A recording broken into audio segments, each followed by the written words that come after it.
আপনারা বলবেন যে একজন গৃহবধূ আর একজন ছোট একটা বালক, স্বাধীনতা যুদ্ধে তাদের কি অবদান থাকতে পারে?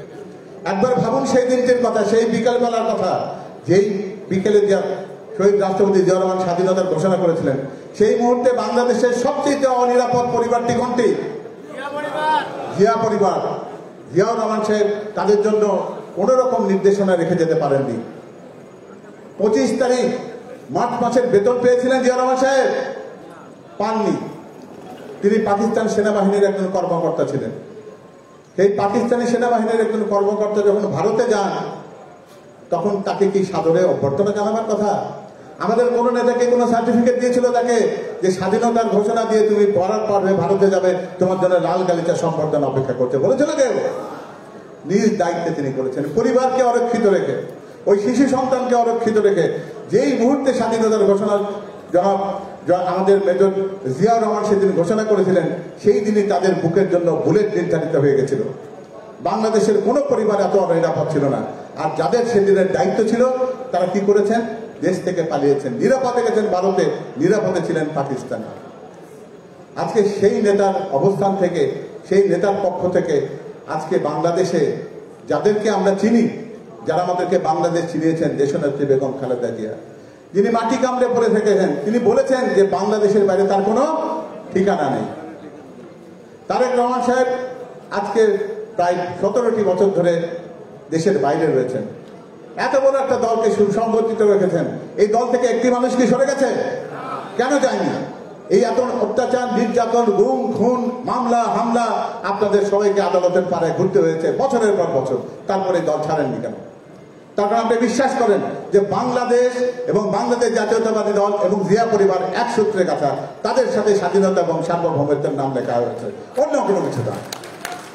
এই স্বাধীনতা এবং সার্বভৌমত্বের কথাই তারা যখনই বলেন তখনই সমস্যা হয়, তখনই সমস্যা হয়। আজকে যে সমস্যা আপনারা দেখছেন, অর্থাৎ আমাদের পাশের একটি দেশ কি চায়?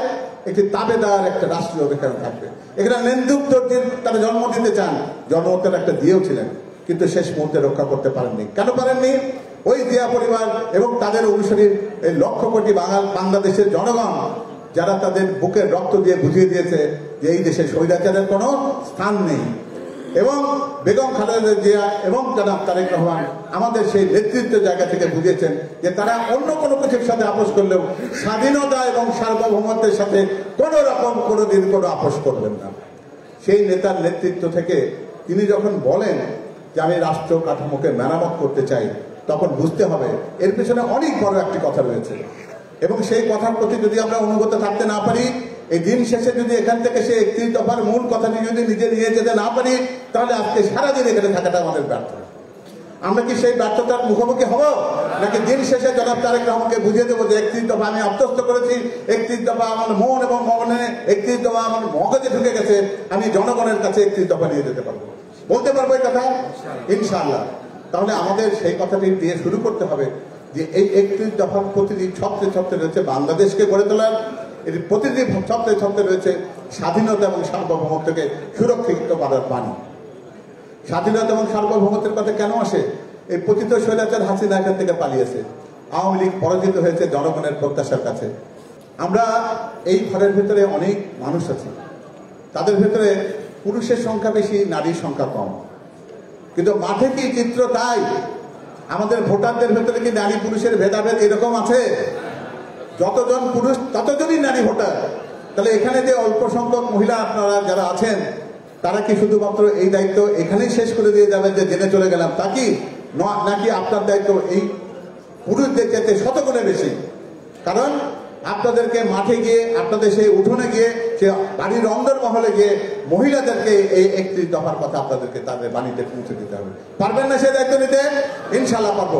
জনাব তারেক রহমান যখন বিকেলবেলা আপনাদেরকে জিজ্ঞেস করবে, নারীরা আপনারা বলুন আপনাদের ক্ষমতায়নের জন্য, আপনাদের সুরক্ষার জন্য সেই ফ্যামিলি কার্ড থেকে শুরু করে আমি আপনাদের জন্য এই 31 দফাতে যে কথাগুলো রেখেছি, সেই কথাগুলো আপনি আত্মস্থ করতে পেরেছেন কিনা? কি উত্তর দেবেন? আমরা পেরেছি। আমরা তাহলে 31 দফা সেই ভেতরের কথা যাই। এই রাষ্ট্র মেরামত কি অপরিহার্য? আপনারা কি মনে করেন রাষ্ট্র মেরামত কি অপরিহার্য? অপরিহার্য কেন? কিছু আছেই রাষ্ট্রে। এই মাটি ছাড়া এই দেশটা ধ্বংস করে দিয়ে গেছে ওরা, আমাদের অর্থনীতি ধ্বংস করেছে, আমাদের সংবিধানকে ধ্বংস করেছে। এই সেটাকে নিয়ে সংস্কার করবো। যারা বলে যে আগে সংস্কার করে নির্বাচন, এদের সাথে তর্ক করার কোনো মানে আছে? সংস্কার কি কোনো শেষ হয়ে যাওয়ার জিনিস? আপনি বাড়িতে রং করেন একবার, সারা জীবন চলে। বাড়ি মেরামত করেন একবার, সারা জীবন চলে। সংস্কার একটি চলমান প্রক্রিয়া। আমাদের সংস্কার সেখানেই দরকার যে সংস্কার বাংলাদেশের মানুষের ক্ষমতা, বাংলাদেশের মানুষের অধিকার একটি নির্বাচনের মানুষের মাধ্যমে জনগণের কাছে ফেরত দেয়। আমরা সেই সংস্কারই বুঝি। তাহলে সংস্কার করলে তারা কোন সংস্কার করবেন? তারা নির্বাচন কমিশন গঠন করুন, কোনো সমস্যা নেই। তারা নির্বাচন আইন পরিবর্তন করে বাংলাদেশের জনগণের প্রত্যাশা নির্বাচনী আইন করুন, কোনো সমস্যা নেই। তারা ভোটার লিস্ট হালনাগাদ করুন, কোনো সমস্যা নাই। তারা নির্বাচনের তফসিল ঘোষণা করুন এবং একটি নির্বাচন অনুষ্ঠানের ব্যবস্থা করুন। জনপ্রতিনিধিদের হাতে ক্ষমতা হস্তান্তর করুন, চলে যান। আমরা তাকে স্যালুট করব যে আপনারা আপনাদের দায়িত্ব সঠিকভাবে পালন করেছেন। কিন্তু তা না করে যদি আপনি এমন বোঝা কাঁধে নেন যে বোঝা আপনি বহন করতে পারেন না, যে বোঝায় ইস্কনের জন্ম হয়, যে বোঝায় পাশের দেশ আমাদেরকে হুমকি দেয়, যে দেশে মমতা বন্দ্যোপাধ্যায় বলে যে শান্তিরক্ষী বাহিনী পাঠাতে হবে, যে দেশের রাজনীতিবিদরা আমাদেরকে ক্ষতিগ্রস্ত করবার জন্য, ধ্বংস করার জন্য প্রতি মুহূর্তে চেষ্টা করে, সেই সংস্কারের নামে সেই প্রতীক্ষা করে বাংলাদেশকে বিপদগ্রস্ত করার কোনো মানে আছে? আমরা সেই রকম অপশক্তিকে জায়গা করে দিতে পারি না। সেজন্য এখন দরকার হচ্ছে ইস্পাত কঠিন ঐক্য, ঐক্য, ঐক্য এবং জনগণকে বোঝানো যে আমাদের নির্বাচনের রোডম্যাপ ঘোষিত হয়ে গেছে। বিএনপি নির্বাচনের পথে হাঁটছে, আপনারাও সামিল হন। কারণ এই অন্তর্বর্তীকালীন সরকার কোনো চিরস্থায়ী ব্যবস্থা না, পৃথিবীর কোথাও না, বাংলাদেশের কোথাও না, এখানেও এটি হওয়ার কোনো সুযোগ নেই। বন্ধুরা, আমরা গত 54 বছরে কি দেখেছি? দেখেছি আমাদের অবিস্মরণীয় একটি স্বাধীনতার যুদ্ধ। আমরা দেখেছি বারবার স্বৈরাচারের হাতে ক্ষত বিক্ষত আক্রান্ত বাংলাদেশ। আমাদের স্বাধীনতা এবং সার্বভৌমত্ব বিপন্ন হয়েছে বারবার। সাধারণ মানুষকে আমরা কি করেছি? একটা প্রজা বানিয়ে ফেলেছি, একটা রাজার অধীনে আমাদের অসম্মানজনক জীবন দেওয়া হয়েছে। আমাদের রাষ্ট্রের সব কাঠামোগুলোকে ভেঙে ফেলা হয়েছে, লুণ্ঠিত হয়েছে রাষ্ট্রের সম্পদ, কিন্তু জনগণ বঞ্চিত হয়েছে আমাদের জীবন মানের উন্নয়ন থেকে। তথাকথিত উন্নয়নের অনেক কথা শোনেন আপনারা। কর্ণফুলী টানেল এখানে হয়েছে, গেছেন কেউ নিচে দিয়ে? কোনো কাজে লাগে আমাদের? তারা কি করেছেন? তারা বলেছেন আমরা নাকি উন্নয়নের মহাসড়কে হাঁটছি। তাহলে এই ক্রান্তিকালের দেশকে যারা স্বৈরাচার থেকে মুক্ত করেছেন, দেশের মানুষের কাছে দেশের মালিকানা ফেরত দেওয়ার প্রত্যয় যিনি ব্যক্ত করেছেন, একটি অসম্ভব বাস্তবমুখী একটি কর্মপরিকল্পনা দিয়েছেন 31 দফার, সেইটি বাস্তবায়নের প্রত্যয় ব্যক্ত করার অসাধারণ দূরদর্শিতা তিনি দেখিয়েছেন। সেই দূরদর্শিতার উপকার জাতীয়তাবাদী দল, বাংলাদেশ জাতীয়তাবাদী দলের ভারপ্রাপ্ত চেয়ারম্যান জনাব তারেক রহমানের প্রতি কি আমরা একটু কৃতজ্ঞতা জানাতে পারি না? অবশ্যই পারি। আমরা সেই কৃতজ্ঞতা তাকে জানাতে চাই, যার মাধ্যমে আমরা প্রতিষ্ঠিত করতে পারি তার সেই ইচ্ছাটাকে। 31 দফার মধ্য দিয়ে বাংলাদেশের প্রত্যেকটা মানুষকে জানিয়ে দিতে চাই যে আগামীর বাংলাদেশকে তিনি কিভাবে করতে চান, কিভাবে দেখতে চান।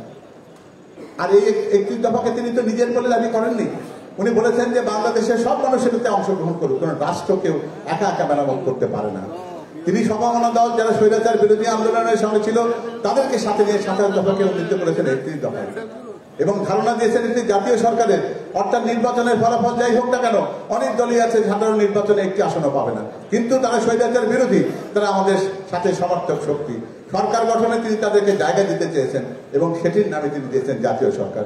এবং জাতীয় সরকার ব্যবস্থা হওয়ার মধ্য দিয়ে তিনি করতে চেয়েছেন কি, একটি অগণতান্ত্রিক ফ্যাসিবাদী সব ব্যবস্থার চিরন্তন তিনি অবসান ঘটাতে চেয়েছেন। কারণ আপনারা জানেন যে বাংলাদেশে যদি ঐক্য না থাকে, তাহলে আপনি যে কোনো একটা ভালো কাজ করতে যান, তখন যদি কেউ বিরোধী পক্ষ থাকে, তাহলে সেটিকে আপনি প্রতিষ্ঠিত করতে পারবেন না।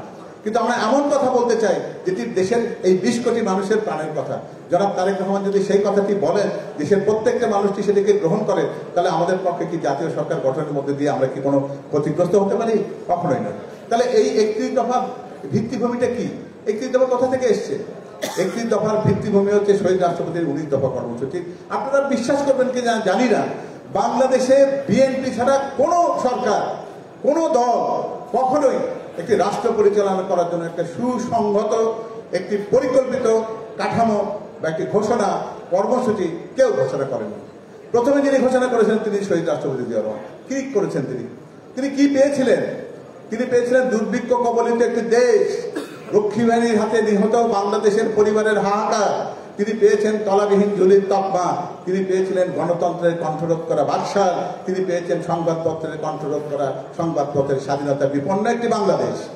সেখান থেকে তিনি কি করেছেন? তিনি বাংলাদেশকে প্রথমেই করেছেন সেই অগণতান্ত্রিক বাকশাল থেকে মুক্তি দিয়েছেন। যে আওয়ামী লীগ বলে তারা নাকি ভীষণ রকম ঐতিহ্যবাহী দল, ভুল কথা। আওয়ামী লীগের পুনর্জন্ম দিয়েছেন কে? শহীদ রাষ্ট্রপতি জিয়া রহমান। আওয়ামী লীগের মৃত্যু হয়েছিল বাকশালের মাধ্যমে 1975 সালের জানুয়ারি মাসে। সেই আওয়ামী লীগের পুনর্জন্ম যিনি দিয়েছিলেন সেই শহীদ রাষ্ট্রপতি জিয়া রহমান। তিনি বুঝেছিলেন দেশে স্বয়ং সম্পূর্ণতা ছাড়া, খাদ্যে স্বয়ং সম্পূর্ণতা ছাড়া এই দেশের উন্নতি হতে পারে না। যে বাংলাদেশ ভিক্ষার বাংলাদেশ ছিল, যে বাংলাদেশ ছিল দুর্ভিক্ষের বাংলাদেশ, সেই বাংলাদেশকে তিনি 3 বছরে খাদ্যে স্বয়ংসম্পূর্ণ করেছেন এবং গিনিতে খাদ্য চাল রপ্তানি করার মধ্যে দিয়ে তিনি প্রমাণ করেছেন যে বাংলাদেশ যা চায় তাই করতে পারে। তিনি সেই কৃষি ব্যবস্থার আমূল সংস্কার করেছেন, কৃষি ব্যবস্থাকে আধুনিকায়ন করেছেন, খাল কেটে তিনি কৃষি জমিতে জলসেচের ব্যবস্থা করেছেন। তিনি বাংলাদেশের অর্থনীতিতে দুটি অসাধারণ জিনিসের সংযুক্তি করেছিলেন। কোনটা কোনটা? এক হচ্ছে রেমিট্যান্স প্রবাহ বাড়াবার জন্য তিনি আমাদের অদক্ষ শ্রমিকদের বিদেশে পাঠানোর ব্যবস্থা করেছিলেন। আরেকটি কি করেছিলেন? আরেকটি করেছিলেন গার্মেন্টসের মতন নতুন একটি ধারণা দেওয়ার জন্য, যেখানে আমরা নারীর ক্ষমতায়ন দেখেছি, নারীর কর্মসংস্থানের ব্যবস্থা দেখেছি। রিয়াজ গার্মেন্টসের মাধ্যমে তিনি প্রথম এই রপ্তানিমুখী শিল্পের সূচনা করেছিলেন। বাংলাদেশের অর্থনীতিতে এই রেমিট্যান্স এবং গার্মেন্টস ছাড়া তৃতীয় কোনো জিনিস কি আজ পর্যন্ত কেউ সংযুক্ত করতে পেরেছে? তাহলে শহীদ রাষ্ট্রপতি জিয়া রহমানের প্রতি আমাদের সেই কৃতজ্ঞতা জানাবার দায় আছে না? কারণ তিনি তো বুকের রক্ত দিয়ে প্রমাণ করেছেন তার চাইতে সব নির্ভীক এবং দেশপ্রেমী কোনো রাষ্ট্রনেতা বাংলাদেশে কোনোদিন জন্মগ্রহণ করে। আমরা সেই নেতার অনুসারী। তার সাথে রয়েছেন গণতন্ত্রের মা, যাকে আমরা বলি যে তিনি তার জীবনের প্রতিটি মুহূর্ত বাংলাদেশ ছাড়া অন্য কোনো কিছু ভাবেননি। একটি ক্রান্তি লগ্নে তিনি বিপদকে কাঁধে নিয়ে, মৃত্যু ঝুঁকিকে নিয়ে তিনি বাংলাদেশে বসবাস করেছেন 1971 সালে। যেই মুহূর্তে দায়িত্ব পেয়েছেন সেই মুহূর্তে উনি কি করেছেন? সংসদীয় গণতান্ত্রিক ব্যবস্থায় ফেরত গেছেন। বাংলাদেশে সবচেয়ে জনপ্রিয় ব্যক্তির নাম জীবিত যদি কারো নাম উচ্চারণ করতে হয়, তার নাম কি আসে? Begum Khaleda Zia. Presidential form of government ছিল, রাষ্ট্রপতি শাসিত ব্যবস্থা ছিল, সেটি প্রবর্তন করেছিলেন শেখ মুজিবুর রহমান সাহেব। সেই রাষ্ট্রপতি ব্যবস্থা যদি থাকতো আর যদি নির্বাচন হতো, বেগম খালেদা জিয়ার সাথে নির্বাচনের প্রতিদ্বন্দ্বিতা করতে পারে এমন কেউ আজকে বাংলাদেশে পয়দা হয়েছে? তিনি তো সেই সুযোগ হেলায় হারিয়েছেন। তিনি রাষ্ট্রপতি শাসন ব্যবস্থা থাকলে বারবার রাষ্ট্রপতি নির্বাচিত হতেন। সেখানে তিনি কি করেছেন? সংসদীয় গণতন্ত্র দিয়েছেন। মানে কি? যে একজন যেখানে যদি নির্বাচিত হতো সেখানে রাষ্ট্র ব্যবস্থা তার হাতে চলে আসতো। সেখানে তিনি কি করেছেন? 151 জনকে নির্বাচিত করবার ঝুঁকি দিয়েছেন সংসদীয় গণতন্ত্রের ব্যবস্থা করার প্রবর্তনের জন্য। কি জন্য? তিনি 3 দলীয় রূপরেখায় বা জোটের এই কথাটি দিয়েছিলেন যে আমি এটা করবো। তিনি বাংলাদেশের নির্বাচন ব্যবস্থার ভিতরে যে কলুষতা ছিল, যে নির্মমতা ছিল, সেদিকে দূর করেছেন কি দিয়ে? তত্ত্বাবধায়ক সরকার ব্যবস্থা প্রবর্তন করে। তত্ত্বাবধায়ক সরকার ব্যবস্থা প্রবর্তন করে কি বিএনপি সবসময় লাভবান হয়েছে? 96 সালে তত্ত্বাবধায়ক সরকার ব্যবস্থা তিনি প্রবর্তন করেছেন, সেই 96 ইলেকশনে তো আমরা জিততে পারিনি। তারপরেও বিএনপি আজকে তারেক রহমানকে আজকে কেন তত্ত্বাবধায়ক সরকার ব্যবস্থার কথা বলেন? কারণ বিএনপি ভোট চুরিতে বিশ্বাস করে না, বিএনপি রাতের অন্ধকারে নৈশ ভোটের বিশ্বাস করে না, বিএনপি ভোটারবিহীন বাংলাদেশকে বিশ্বাস করে না, বিএনপি কখনো বিশ্বাস করে না যে আমি নির্বাচন করে যেন তেন ভারতের সমর্থন নিয়ে নির্বাচনে জয়লাভ করতে হবে। সেই জন্য বিএনপি ঝুঁকি নিয়ে বলে যে আমরা তত্ত্বাবধায়ক সরকারে যেতে চাই। সেই ব্যবস্থা পাঠান তিনি রূপকার এবং খালেদা জিয়া। তার প্রতি আমাদের কৃতজ্ঞতা থাকবে না? অবশ্যই। এরপরে রয়েছে আমাদের সেই আউটস্ট্যান্ডিং ভার্সেটাইল লিডার, যিনি তারুণ্যের ভাষা বোঝেন, তিনি প্রবীণের ভাষা বোঝেন, তিনি নারীর ভাষা বোঝেন, তিনি পুরুষের ভাষা বোঝেন, তিনি বাংলাদেশের মানুষের ভাষা বোঝেন, মাটির কথা বোঝেন, তিনি আমাদের প্রকৃতির কথা জানেন, তিনি আমাদের সম্ভাবনার কথা জানেন, তিনি আমাদের বিপদের ঝুঁকির কথা জানেন। সবকিছু মিলে যে একজন পরিশীলিত নেতা, আধুনিক মানুষ জনাব তারেক রহমান, তার পক্ষে 31 দফার মতন এরকম জীবন্ত জ্ঞানী সম্ভব। এই 31 দফাকে দফা দফা করে একটা একটা করে পড়ে ছাত্রদের মতো মুখস্থ করবার দরকার নেই। আপনি কি আত্মস্থ করুন, হৃদয়ের মধ্যে ধারণ করুন, তাহলে দেখবেন যে এর মধ্যে 4টি বিভিন্ন রকম ভাগ রয়েছে। একটা কি?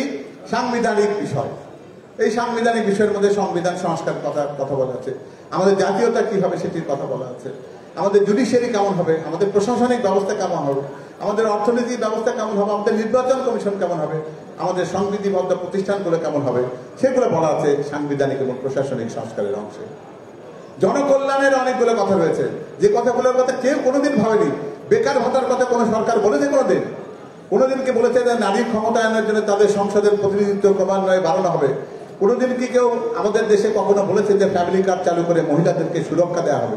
কখনো কি আধুনিকতার কথা বলা হয়েছে যে আইসিটি প্রযুক্তির মাধ্যমে আমরা বাংলাদেশের অসংখ্য মানুষের কর্মসংস্থান করতে চাই, আমরা শিল্প বান্ধব বাংলাদেশ করতে চাই? সেগুলোর কথা কেউ কখনো বলেনি।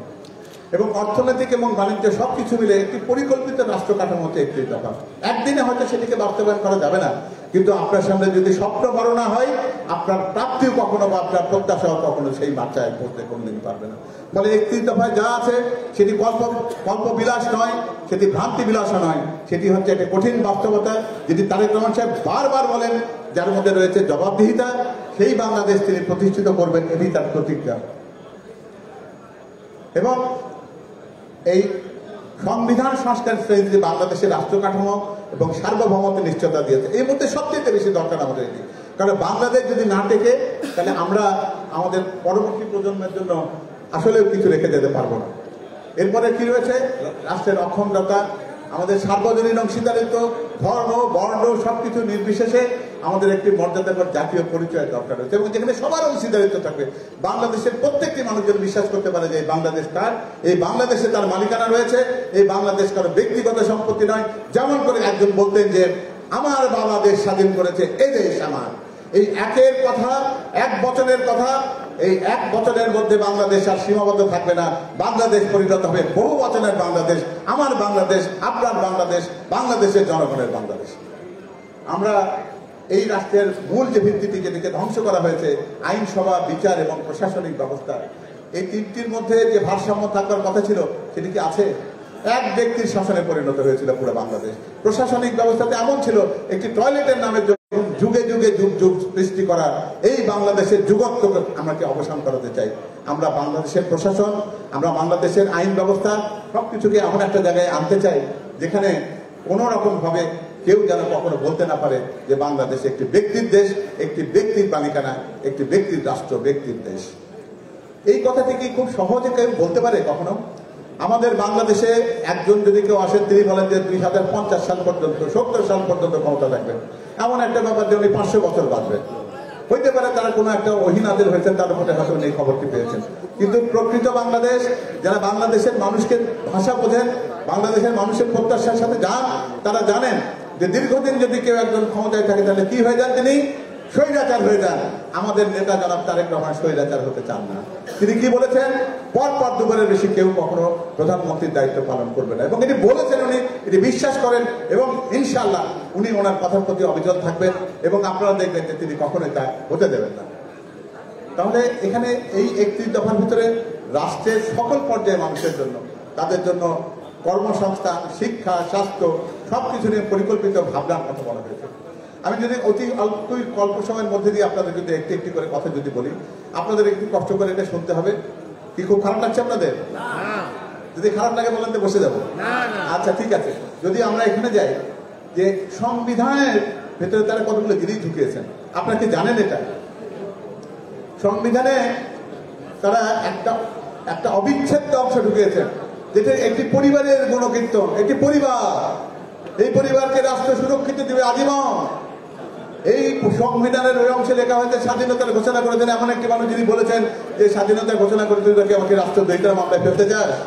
সেই স্বাধীনতার ঘোষণাতে যেখানে জিয়াউর রহমানকে অস্বীকার করা হয়েছে, ওই স্বাধীনতার ঘোষণা, ওই সংবিধানের অবিচ্ছেদ্য অংশকে আমরা মানতে পারবো?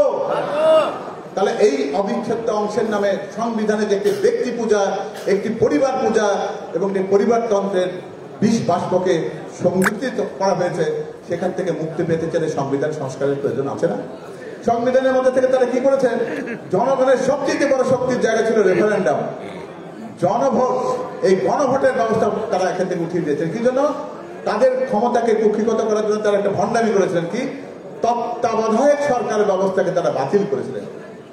কি নিদারুণ পরিহাস বাংলাদেশের মানুষের কাছে, যারা 96 সালে রক্ত দিয়ে তত্ত্বাবধায়ক সরকার ব্যবস্থা জনাব বেগম খালেদা জিয়া সংবিধানে সংযুক্ত করে 30 দিনের মধ্যে পদত্যাগ করে তত্ত্বাবধায়ক সরকারের অধীনে একটি নির্বাচন দিয়েছিলেন। সেই নির্বাচনের পরাজয় মেনে নিয়ে উনি সংসদে গেছেন। সেই তত্ত্বাবধায়ক সরকার ব্যবস্থাকে তারা কেন বাতিল করেছে? আজীবন ক্ষমতায় থাকতে হবে। কি মজা! আমরা সেই তত্ত্বাবধায়ক সরকার ব্যবস্থা পুনঃপ্রতিষ্ঠিত করতে চাই, এবং সংবিধানের অনেকগুলো মৌলিক পরিবর্তন সেখানে ঘটানো হয়েছে। সুপ্রিম জুডিশিয়াল কাউন্সিল, যেটাতে বিচারপতি নিয়োগের কথা ছিল, সেটিকে সেখান থেকে তুলে দেওয়া হয়েছে। রেফারেন্ডাম ব্যবস্থাকে তুলে দেওয়া হয়েছে। রাষ্ট্রের সবচেয়ে গুরুত্বপূর্ণ যে সমস্ত সিদ্ধান্ত নেওয়ার ক্ষেত্রে জনগণ অংশীদারিত্ব থাকবে, জনগণের সেই অংশীদারিত্বকে কেড়ে নেওয়ার জন্য তারা কি করেছেন? সংবিধান থেকে রেফারেন্ডাম ব্যবস্থা কেড়ে নিয়েছেন। আমরা কি সেই বিতর্কিত সংবিধানকে এখনো মানতে পারবো? আপনারা এই সম্প্রীতির বাংলাদেশের কথা আমরা সবসময় জানি। আমাদের শহীদ রাষ্ট্রপতি জিয়া রহমান কি বলেছিলেন যে আমাদের জাতীয়তার পরিচয় কি হবে? আমরা জাতীয়তা ভাবে আমাদের পরিচয় কি হবে? জাতীয় পরিচয় কি হবে? আমরা সবাই বাঙালি। কেন বলবো না? এই যে বাঙালি যারা জাতীয়তাবাদে বিশ্বাস করেন তাদের পাসপোর্টে ন্যাশনালিটিতে কি লেখা থাকে? তাহলে মুখে বলেন যে আমরা বাঙালি জাতীয়তাবাদ, আর পাসপোর্টের মধ্যে বাংলাদেশি লেখেন। এই ভণ্ডামির বাংলাদেশি আমরা কি সেই রাজনীতি করি? তাহলে উনি কি বলেছেন যে হিংসা এবং প্রতিশোধের রাজনীতির বিপরীতে সকল দল এবং মতের মানুষকে সমন্বয় করে একটা রেইনবো স্টেট গঠন করা হবে। এই রেইনবো স্টেটের কথা আপনারা জানেন। আপনারা জানেন যে দক্ষিণ আফ্রিকায় বিশপ ডেসমন্ড টুটু প্রথমে এই কথাটি বলেছিলেন, কারণ সেখানে বর্ণবাদ ছিল, সাদা কালো মানুষের মধ্যে ভেদাভেদ ছিল। তারপরে তারা ঐতিহ্য দেখিয়ে বলেছে যে স্বাধীন হয়ে গেলে আমরা কালো আর সাদার মধ্যে কোনো ভেদাভেদ রাখবো না। স্বাধীনতার পরে বাঙালি জাতীয়তাবাদকে যখন আমাদের সংবিধানে সংযুক্ত করা হয়, তখন এই মানবেন্দ্র লালমার বড় ভাই, এই মানবেন্দ্র লালমা সদ্য লালমার বড় ভাই, তিনি শেখ মুজিবকে গিয়ে বলেছিলেন যে আপনি সংবিধানে বাঙালি জাতীয়তাবাদ করছেন, আমরা তো বাঙালি না, আমরা আপনাদের মতো কথা বলি না, আপনাদের মতো জামা কাপড় করি না, আপনাদের মতো উৎসব পালন করি না, আপনাদের মধ্যে খাওয়া দাওয়া করি না। তখন কি বলেছিলেন উনি? তোরা তোরা কি হয়ে যা? বাঙালি হয়ে যাও। নাকি বাঙালি হয়েছে? কি হয়েছে? ওরা শান্তি বাহিনী হয়েছে। শান্তি বাহিনী হয়ে দেশকে বিচ্ছিন্ন করার কাজ করছে। ওই যে একটা চরম ভুল স্বাধীনতার পরপরই সংবিধানের মধ্যে বাঙালি নামক শব্দটি ঢুকিয়ে করা ছিল। আমরা সেই অভিশাপ থেকে মুক্ত হতে চাই। বাংলাদেশের সকল মানুষ, এদেশের মানুষ যে পাহাড়ে থাকুক, জঙ্গলে থাকুক, দ্বীপে থাকুক, উপকূলে থাকুক, প্লাবন ভূমিতে থাকুক, সমতলে থাকুক, তাদের সবারই একটি পরিচয়, আমরা সবাই বাংলাদেশি। এমন একটি বিষয় যে বিষয়ে আমাদের ক্রিকেটের দল যখন ওয়েস্ট ইন্ডিজের সাথে জয়লাভ করে, তখন প্রত্যেকটি মানুষ যারা উচ্ছ্বসিত উল্লসিত হয়ে বলতে পারে বাংলাদেশ জিতেছে, বাঙালি নয়। এই বাঙালি জাতিসত্তার একটা ভুল ধারণা। আমরা কি শুধু বাংলায় ভাষায় কথা বলি? ভাষাভিত্তিক জাতীয়তাটা টিকবে কোত্থেকে? পশ্চিমবাংলার লোক বাংলায় কথা বলে না, ত্রিপুরায় বাংলা বলে না, অসমে বাংলা বলে না, এমনকি পৃথিবীর বহু দেশে বাংলা বলে। তো তাদের ভাষাভিত্তিক যদি জাতীয়তা হয়, তাহলে তো একদিন আমরা বলবো যে পার বাংলা পার বাংলা একাকার হয়ে যাও। তাহলে এই যে একটা পরিকল্পিত একটা দুরবেশ সন্ধি যে শব্দের মধ্যে লুকিয়ে আছে, সেটাকে আমরা গ্রহণ করতে পারবো? কখনোই না। সেই জন্য আমরা কি বলেছি যে একটি নতুন লক্ষ্যে, যেখানে রংধনু সাতটি রং যেমন একাকার হয়ে যায়, সেরকমই ভাবে পাহাড়ি অপাহাড়ি বাঙালি কিংবা আমাদের ক্ষুদ্র গোষ্ঠী যারা আছেন, দ্বীপের মানুষ আছেন, আমরা সবাই একইভাবে একই জায়গায় নিজেকে সংযোজিত রাখবো। একটা নির্বাচনকালে নিরপেক্ষ তত্ত্বাবধায়ক সরকার অবশ্যই দরকার, কারণ আমরা বলেছি যে ভোটের সময় একটা যদি দলীয় সরকার থাকে তাহলে নির্বাচন কতটা কলুষিত হয় সেটা আমরা বারবার দেখেছি। এবং এটাতে ফলাফল যাই হোক না কেন, বিএনপি জনগণের প্রতি আস্থাশীল একটি দল, জনগণের সমর্থনে বিএনপি ক্ষমতায় আসতে চায়, অন্য কোনো প্রক্রিয়াতে না। সুতরাং নির্বাচন ব্যবস্থাকে স্বচ্ছতা দেওয়ার দায়িত্ব বিএনপি, এবং সেই বিএনপি অতি সম্মানের সাথে সেই দায়িত্বটি নিজের কাঁধে নিতে চায়। এরপরে যেটি রয়েছে রাষ্ট্র কাঠামোর ভারসাম্য রাখা। এই ক্ষমতার ভারসাম্য কি ছিল? এক ব্যক্তির শাসনে পরিণত হয়েছিল বাংলাদেশ। উনি রাজা, উনি যা বলবেন প্রজাদেরকে তাই মানতে হবে। আমরা তৃতীয় শ্রেণীর নাগরিকে পরিণত হয়েছে, আমরা কৃতদাস হয়ে গেছিলাম। সেই কৃতদাসত্ব থেকে আমাদেরকে যদি মুক্তি পেতে হয়, তাহলে একটা ব্যালেন্স অফ পাওয়ার, ক্ষমতার ভারসাম্য রাখতেই হবে। এই ক্ষমতার ভারসাম্যের মধ্যে কি মূল কথা? যে প্রজাতন্ত্রের রাষ্ট্রপতি, প্রজাতন্ত্রের প্রধানমন্ত্রী, আইন বিভাগ, বিচার বিভাগ এবং প্রশাসন যার যার কাজ তার মতো করে করবে, এবং তাদের ভিতরে একটা ভারসাম্য থাকবে।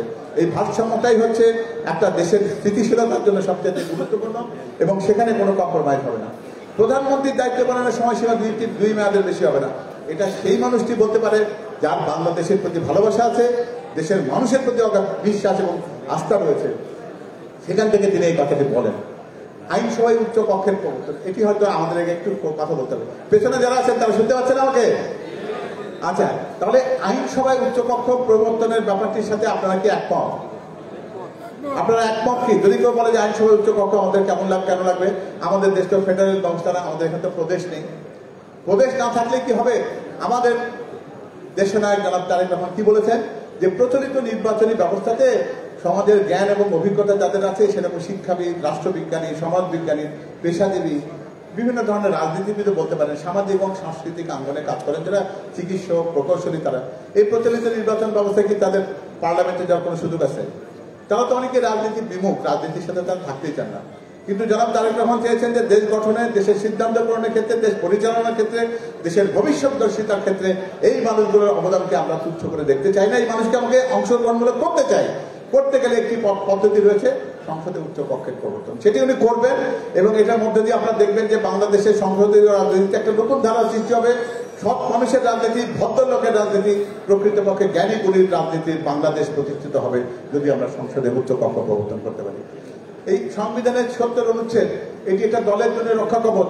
বাংলাদেশ কেন, পৃথিবীর বহু দেশ এই 70 অনুচ্ছেদের মধ্যে একটা অনুচ্ছেদ রেখে দেয়। কেন? যে সংসদে মার্কা নিয়ে নির্বাচিত হয়েছে, মার্কার বাইরে যাইতে পারবে না।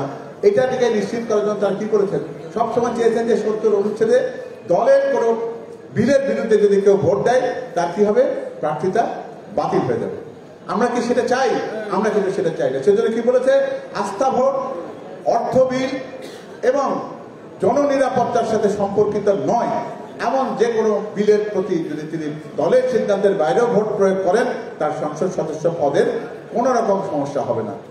এইরকম ঔদার্য যে দলটি দেখাতে পারে তার নাম কি? বাংলাদেশ জাতীয়তাবাদী দল। এইরকম ঔদার্য যে নেতা দেখাতে পারেন তার নাম কি?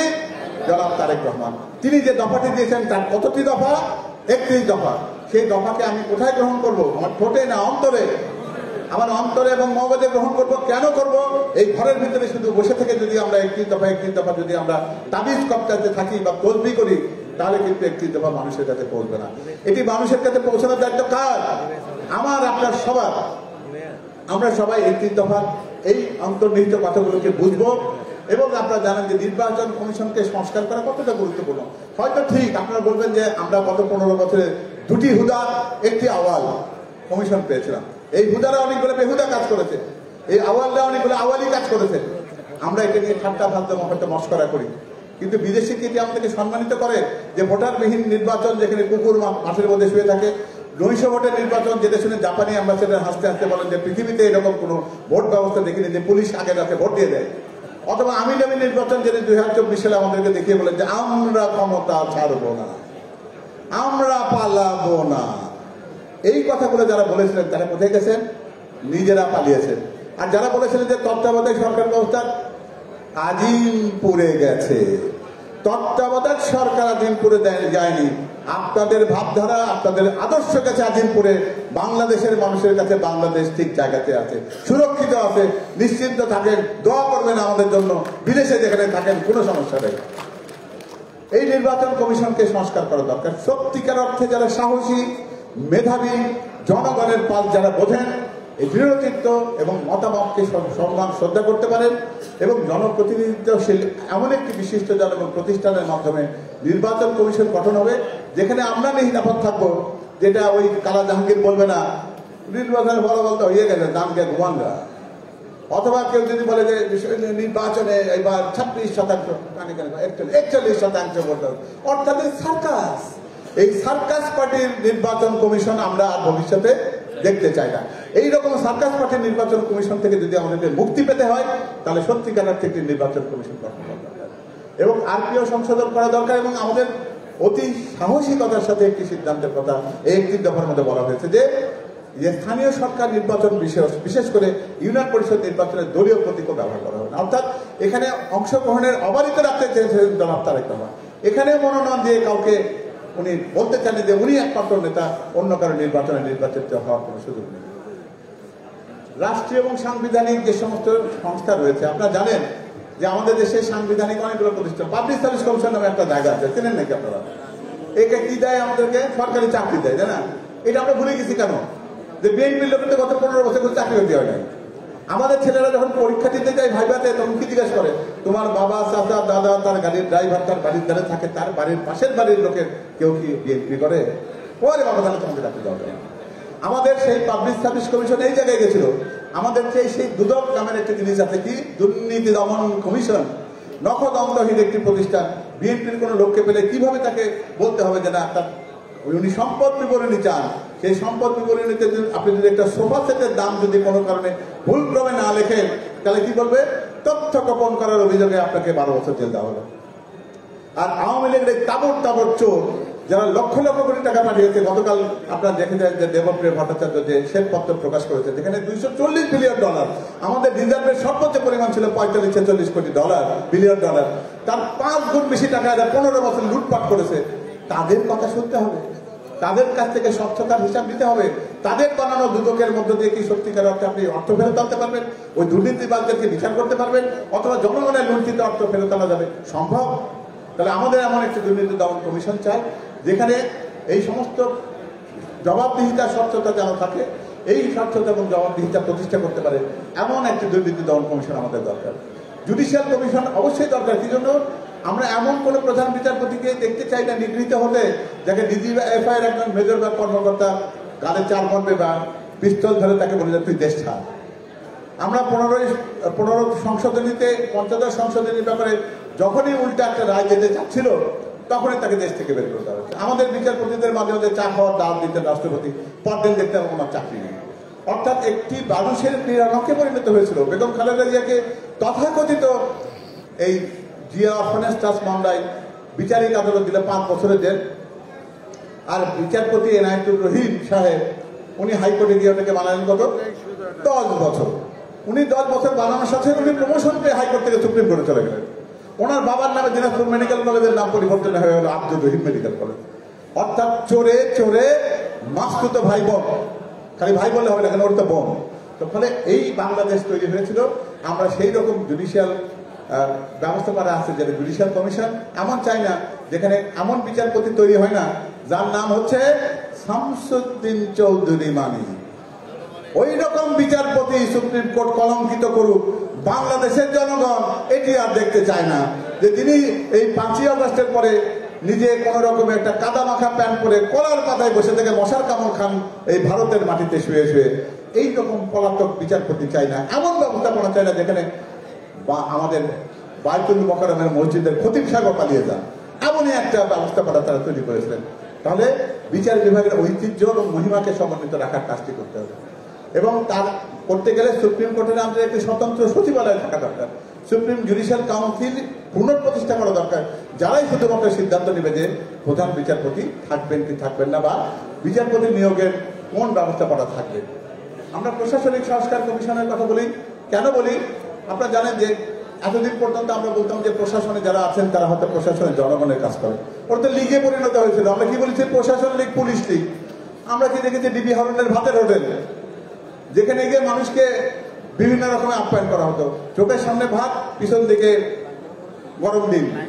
এই বাংলাদেশ আমরা দেখতে চাই না। এখানে মানুষ তার স্বাধীনতা, মানুষ তার কথা বলার অধিকার এখান থেকে কোনোদিন বঞ্চিত হবে না।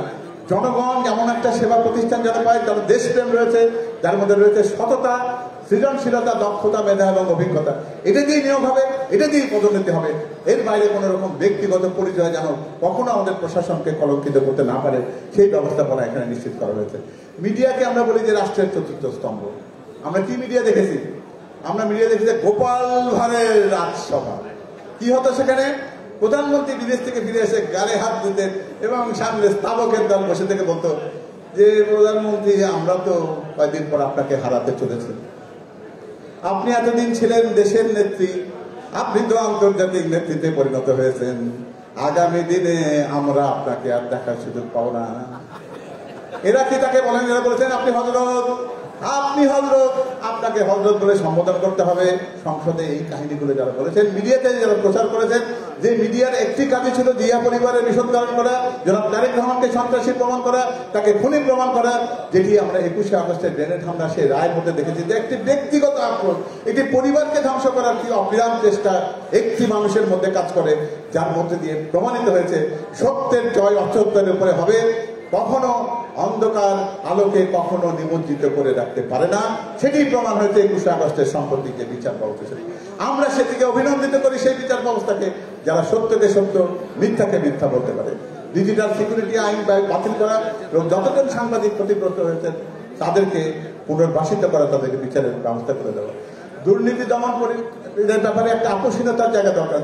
দুর্নীতি বাংলাদেশকে খেয়ে ফেলেছে। আওয়ামী লীগের এবং ছাত্রলীগের, যুবলীগের এটি কোন একটা উপজেলার সাধারণ নেতারা 1000 কোটি টাকা পাচারের রেকর্ড আছে। মানে প্রতিযোগিতা, তুই 1000, আমি 10,000, আমি 1 লক্ষ।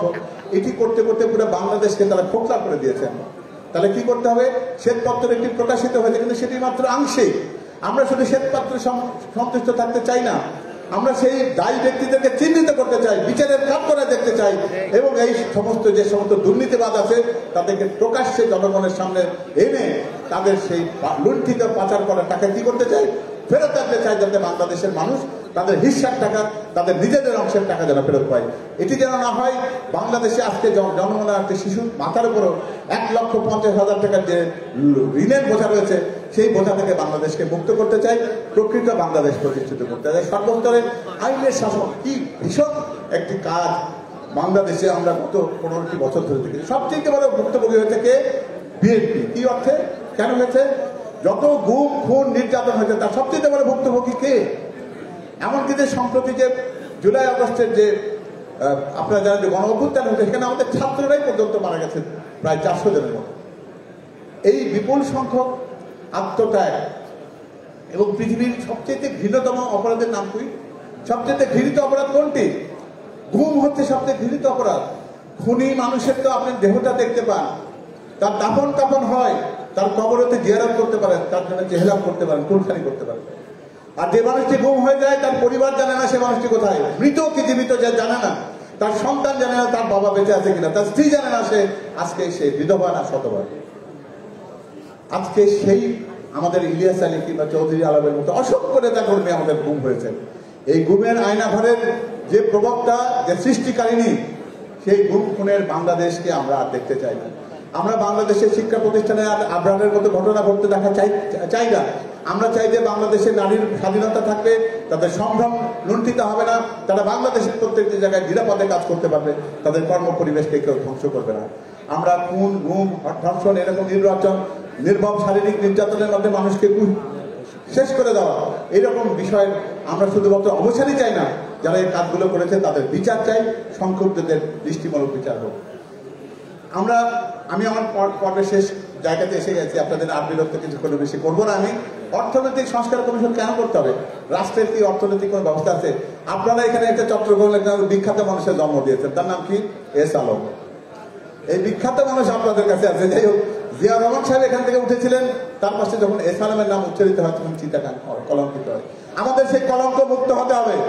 তারা যে ব্যাংক ব্যবস্থাকে লুণ্ঠন করেছে, আমাদের পাওনা অর্থগুলোকে তারা পাচার করেছে, যারা আমাদের মধ্যে ধনী এবং গরিবের মধ্যে অসাধারণ একটা বৈষম্য সৃষ্টি করেছে, যারা বলে যে বাংলাদেশে মানুষের গড় আয় $30,000 মতো, এই কথাটি একটি বড় লোকের জন্য সত্যি হতে পারে।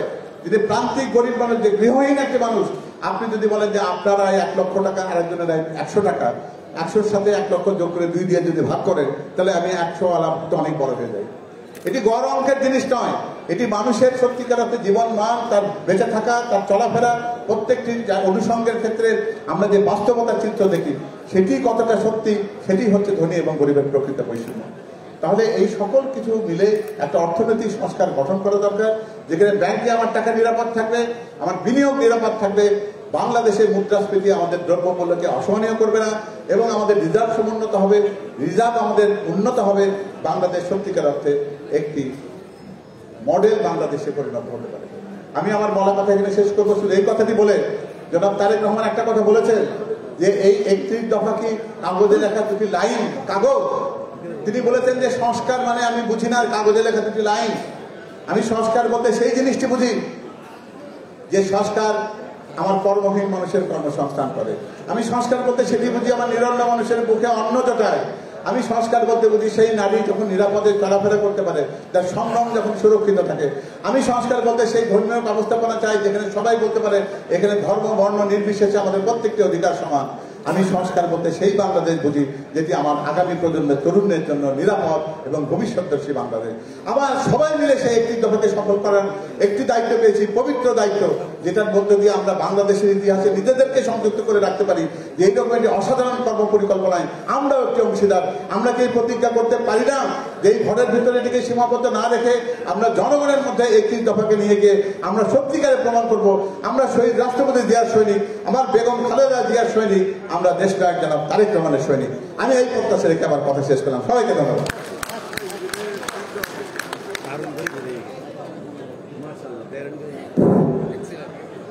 সম্মানিত নেতৃবৃন্দ, চমৎকার উপস্থাপনা আমরা দেখলাম। অডিয়েন্স কেমন একটু ঝিমিয়ে যাচ্ছে, একটু তালি হতে পারে না? আমরা কিন্তু লক্ষ্য করছি আমাদের সম্মানিত কিছু কিছু নেতৃবৃন্দ একটু ঘুমাচ্ছেন। ঘুম ঘুম থেকে সেভ করার ঔষধ কিন্তু জানা আছে। এখনই যদি প্রশ্ন করি আমরা কাউকে, জবাব যদি না দিতে পারেন তাহলে কেমন হবে?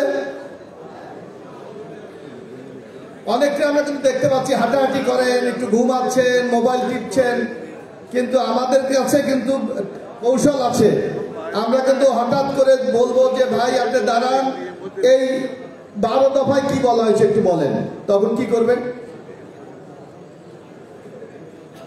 আপনারা, আমরা কিন্তু আগেই বলেছি আপনারা সবাই নেতা, কেউ কিন্তু সমর্থক না, কর্মীও না, কারণ আপনারাই আগামী দিনে মাঠে যাবেন, আপনারাই বিএনপির জন্য ভোট ভিক্ষা করবেন, আপনারাই জনমন গঠন করবেন।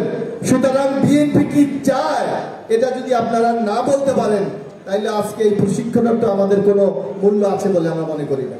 প্রিয় নেতৃবৃন্দ, আজকের এই অনুষ্ঠানকে সফল এবং সুন্দর করার জন্য আমাদের কিছু কেন্দ্রীয় নেতৃবৃন্দ ইতিমধ্যে আমাদের মাঝে উপস্থিত হয়েছেন, তাদেরকে আমি আপনাদের মাঝে পরিচয় করে দিচ্ছি।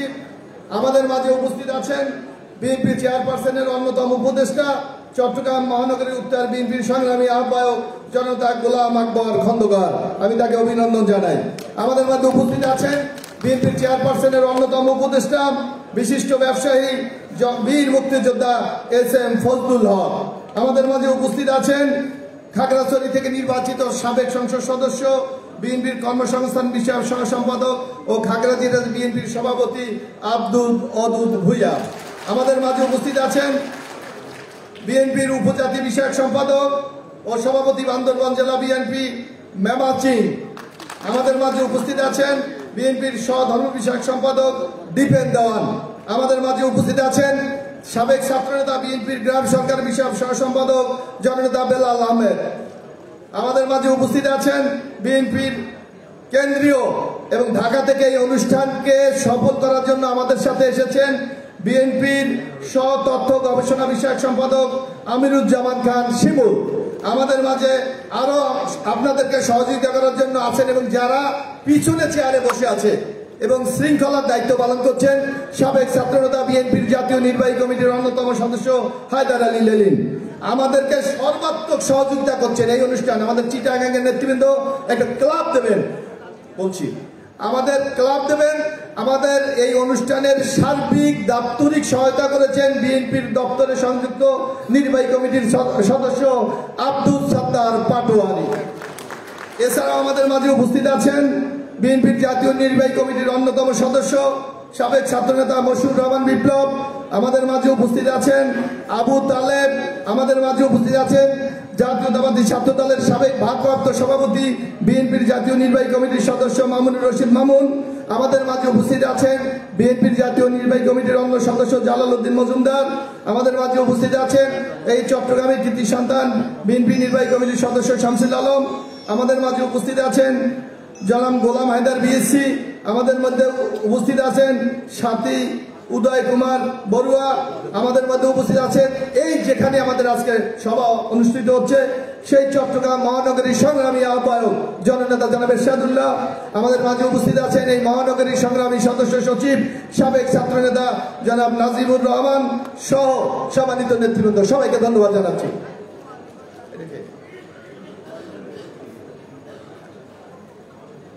আমাদের মধ্যে আরো উপস্থিত আছেন লক্ষ্মীপুর জেলা বিএনপির নেতা, বিএনপির সহ সমাজ কল্যাণ বিষয়ক সম্পাদক জননেতা শাহাবুদ্দিন সাবু, যিনি লক্ষ্মীপুর জেলা বিএনপির সদস্য সচিব। কক্সবাজার জেলার আমাদের প্রবীণ নেতা এবং সভাপতি জনাব শাহজাহান চৌধুরী উপস্থিত আছেন। আমরা সবাইকে একটু করতালির মাধ্যমে অভিনন্দন জানাই। রাঙ্গামাটি জেলা বিএনপির সভাপতি দীপু তালুকদার সহ অনেক নেতৃবৃন্দ উপস্থিত আছেন। আমরা পর্যায়ক্রমে তাদেরকে আপনাদের কাছে পৌঁছে দেব।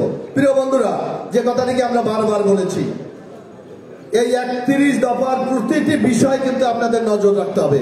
প্রশ্ন কিন্তু আছে, কি শিখলাম এটা কিন্তু আমরা জানতে চাই। যদি চেয়ারম্যানের সামনে যদি আপনারা সঠিক জবাবটা না দিতে পারেন তাহলে এই বিজ্ঞ প্যানেল যারা এখানে উপস্থিত আছেন তাহলে তারা কি খুশি হবে? হবে? পিছন কিন্তু একেবারে চুপচাপ মোবাইল টেপায় ব্যস্ত। আমরা কিন্তু প্রশ্ন করব, তখন কিন্তু আপনারা আমাদেরকে কিন্তু কোনো দোষ দিতে পারবেন না। প্রিয় বন্ধুরা, 31 দফার 15 পর্যন্ত আপনারা শুনেছেন যে আমাদের পাবেল ভাই অত্যন্ত প্রাঞ্জল তথ্যভিত্তিক উপস্থাপনা করেছেন। এবার বিএনপির রাজনীতিতে আরেক তরুণ,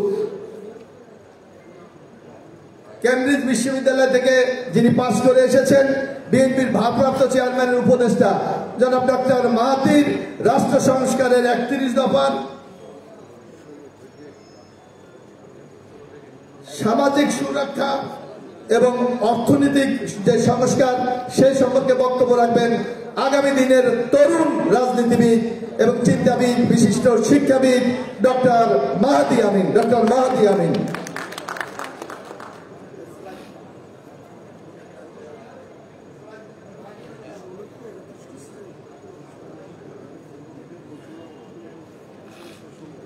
আসসালামু আলাইকুম।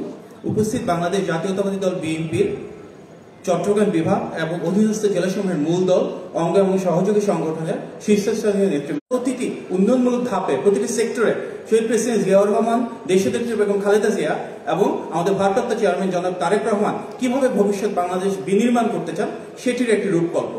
আমাদের মনে রাখতে হবে এই 31 দফা কিন্তু শুধুমাত্র একটি ভবিষ্যৎমুখী 31টি পলিসির সন্নিবেশ নয়, এটি বিএনপি যে সুদীর্ঘ রাজনৈতিক ঐতিহ্য রয়েছে, যেখানে আমরা প্রতিবার পরিণত করেছি কিভাবে বাংলাদেশের স্বাধীনতা, সার্বভৌমত্ব এবং গণতন্ত্র প্রতিষ্ঠা করেছি, তারই একটি আদর্শিক সন্নিবেশ। আমাদের এখানে আমরা জানি চট্টগ্রাম বিএনপির জন্য অত্যন্ত আবেগের একটি জায়গা। শহীদ প্রেসিডেন্ট জিয়াউর রহমানের জিয়া পরিবারের বাংলাদেশ নামক রাষ্ট্রের সাথে আনুষ্ঠানিক পরিচয় কিন্তু এই চট্টগ্রামের বুকেই হয়েছিল 1971 সালের 26শে মার্চ স্বাধীনতার ঘোষণার মধ্য দিয়ে। বর্তমানে যে গণ অভ্যুত্থানের ফল হিসেবে আজকে আমরা একটি স্বাধীন বাংলাদেশে রয়েছে, সেই গণ অভ্যুত্থানেও বিএনপির যে ভূমিকা সেটি কিন্তু অনেকটাই স্বীকৃতির আড়ালে। আমাদের এই আন্দোলনে কিন্তু 422 জন নেতাকর্মী শহীদ হয়েছেন আমাদের দল থেকে। তার মাঝেও আপনারা মনে রাখবেন যে প্রথম যিনি শহীদ হয়েছিলেন সেই 16 জুলাই যে আবু সাইদের মৃত্যু নিয়ে অনেক বেশি আলোচনা হয়, সে একই দিনে বিএনপিরও কিন্তু একজন কর্মী, একজন নেতা সেদিন মারা গিয়েছিলেন, শহীদ হয়েছিলেন এই চট্টগ্রামের বুকে, তার নাম ওয়াসিম আকরাম। সেই 16 জুলাই সেই স্বীকৃতি কিন্তু এখনো জাতির কাছ থেকে আমাদের প্রাপ্য।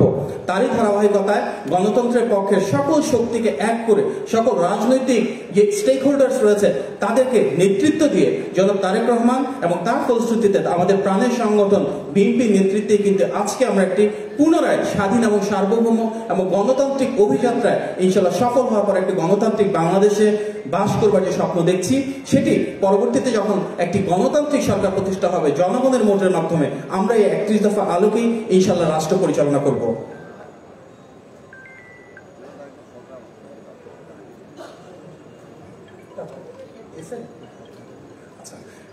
31 দফার ভেতর 16 নম্বর যে দফা রয়েছে আমাদের, সেখানে আমরা বলছি কি যে আমরা বাংলাদেশের সকল ধর্মের, সকল মতের, সকল গোত্রের, সকল বর্ণের মানুষের অধিকার এবং স্বাধীনতা প্রতিষ্ঠা করব।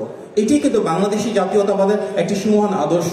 সেই আদর্শে আমাদের নেতা শহীদ প্রেসিডেন্ট জিয়াউর রহমান আমাদেরকে বলেছেন যে এই বাংলাদেশে প্রতিটি ধর্মের মানুষ, প্রতিটি বর্ণের মানুষ, তিনি বাঙালি হোক, অবাঙালি হোক, পাহাড়ি হোক, নৃতাত্ত্বিক হোক, আমাদের প্রত্যেকের অধিকার এবং স্বাধীনতা থাকবে সমান। এই যে অধিকার এবং স্বাধীনতার সমতা, সেটি কিন্তু আমার মহান মুক্তিযুদ্ধের যে মূল মন্ত্র, সাম্য, মানবিক মর্যাদা এবং সামাজিক সুবিচারকে প্রতিষ্ঠা করবে। আমাদের এই বাংলাদেশে যদি গত 16 বছর ধরে সত্যিকার অর্থেই বাংলাদেশি জাতীয়তাবাদ প্রতিষ্ঠা করা যেত, তাহলে কোনো ধর্মের মানুষের অধিকারকে নিয়ে কেউ ছিনিমিনি খেলতে পারতো না। আমাদের নেতা জনাব তারেক রহমান বলেছেন, আমরা সংখ্যালঘু তত্ত্বে বিশ্বাস করি না, আমরা বিশ্বাস করি এ বাংলাদেশে সংখ্যালঘু বা সংখ্যাগুরু বলতে কেউ নেই, আমরা প্রত্যেকে বাংলাদেশি, আমাদের প্রত্যেকের অধিকার সমান। এবং সেটি কিন্তু কথার কথা না, আমরা যে ধারণ করি আদর্শিকভাবে আমরা তা প্রমাণ রেখেছি। যখন 5ই আগস্টের পর থেকে বাংলাদেশের আইন শৃঙ্খলা বাহিনী, পুলিশের ব্যাপক অনুপস্থিতি ছিল, তখন কিন্তু বিএনপির সর্বস্তরের নেতাকর্মীরা কাঁধে কাঁধ মিলে এই বাংলাদেশকে আগলে রেখেছিল। আমরা থানায় পাহারা দিয়েছি, পাড়ায় মহল্লায় পাহারা দিয়েছি, পূজার সময় পূজা মণ্ডপে কাঁধে কাঁধ মিলে বিএনপির নেতাকর্মীরা এবং সাধারণ মানুষ, হিন্দু ধর্মাবলম্বী যারা রয়েছেন, তাদের ব্যক্তিগতভাবে বসবাসস্থল, বাসা বাড়ি এবং পূজা মণ্ডপ, ধর্মীয় উপাসনালয়কে পাহারা দিয়েছি। এবং ভবিষ্যতে ইনশাল্লাহ রাষ্ট্র পরিচালনার দায়িত্বে আসলে আমরা নিশ্চিত করব যে ধর্মকে নিয়ে কোনো রাজনীতি না হবে এবং বাংলাদেশের প্রতিটি ধর্মের, প্রতিটি গোত্রের, প্রতিটি বর্ণের মানুষের সম অধিকার এবং পাহাড়ি, সমতলবেশী সহ বাঙালি অবাঙালি সবার মাঝে সাম্য, মানবিক মর্যাদা এবং সামাজিক ন্যায় বিচার প্রতিষ্ঠা হবে ইনশাল্লাহ। বিএনপি সেই দল যেটি বাংলাদেশের সবসময় শ্রম বান্ধব এবং শ্রমিক বান্ধব নীতিমালা প্রণয়ন করেছে। বাংলাদেশের অর্থনীতি আজও যে দুটো মৌলিক ভিত্তির উপর দাঁড়িয়ে রয়েছে, তার একটি বিদেশে জনশক্তি রপ্তানি এবং আরেকটি বাংলাদেশের গার্মেন্ট শিল্প।